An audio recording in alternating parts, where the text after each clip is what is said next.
ശബരിമല സ്വർണ്ണമോഷണ കേസിൽ സിബിഐ അന്വേഷണം ആവശ്യപ്പെട്ട് ഹൈക്കോടതിയെ സമീപിച്ച തന്ത്രിമാരുടെ സംഘടനയ്ക്ക് കോടതിയുടെ രൂക്ഷ വിമർശനം. പ്രതികളെ സംരക്ഷിക്കാനാണ് തന്ത്രിസഭ നിലവിലുള്ള അന്വേഷണത്തിനെതിരെ ആക്ഷേപം ഉയർത്തുന്നതെന്ന് കോടതി വിമർശിച്ചു. SITയുടെ അന്വേഷണം കാര്യക്ഷമമല്ലെന്ന് ആരോപിച്ചാണ് കേസിൽ CBI അന്വേഷണം ആവശ്യപ്പെട്ട് അഖില തന്ത്രി പ്രചാരക് സഭ ഹൈക്കോടതിയെ സമീപിച്ചത്.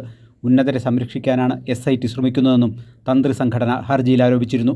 ഹർജി പരിഗണിച്ച കോടതി തന്ത്രിസഭയ്ക്കെതിരെ രൂക്ഷ വിമർശനമാണ് ഉന്നയിച്ചത്.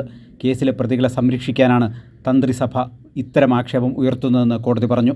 എന്താണ് സംഭവിക്കുന്നതെന്ന് അഖില തന്ത്രി പ്രചാരക് സഭയ്ക്ക് ധാരണയില്ല.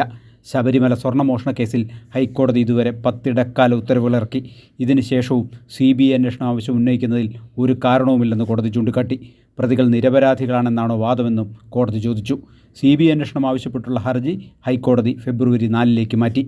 കേസിന് അന്തർസംസ്ഥാന ബന്ധമുള്ളതിനാൽ അന്വേഷണം തമിഴ്നാട്ടിലും കർണാടകയിലും വ്യാപിപ്പിക്കണം എന്നായിരുന്നു ഹർജിക്കാരുടെ ആവശ്യം. അതിനാൽ CBI അന്വേഷണം അനിവാര്യമാണെന്നും ഹർജിയിൽ വാദിച്ചു. ഈ വാദത്തെയാണ് കോടതി നിശിതമായി വിമർശിച്ചത്. കൈരളി ന്യൂസ്, കൊച്ചി.